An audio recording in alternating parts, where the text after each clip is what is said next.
गणपती बाप्पाच्या प्रसादासाठी आज आपण गव्हाच्या पिठाचे पौष्टिक मोदक तयार करतोय। तर त्यासाठी 1 चमचा तूप टाकून छान असं आपण इथं खोबरं भाजून घेतलेलं आहे।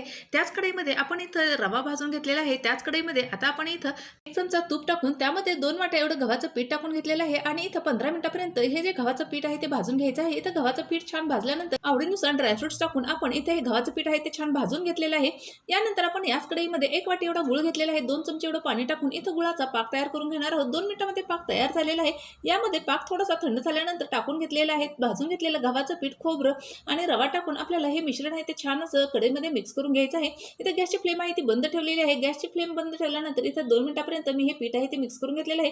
हे पीठ एका ताटात घेऊन आपल्याला छान असं इथं थंड करून घ्यायचं आहे। जायफळ पावडर टाकून आपण इथं मोदक तयार करून घेणार आहोत। इथं मोदकाचा साचा घेतलेला आहे आणि त्यामध्ये तयार करून ठेवलेलं मिश्रण टाकून इथं छान असा मोदक तयार झालेला आहे। याच पद्धतीने इथं मी सगळे मोदक आहे ते तयार करून घेतलेले आहेत। 10 दिवसामधील 1 दिवसाचा गणपती बाप्पाचा हा प्रसाद इथे तयार झालेला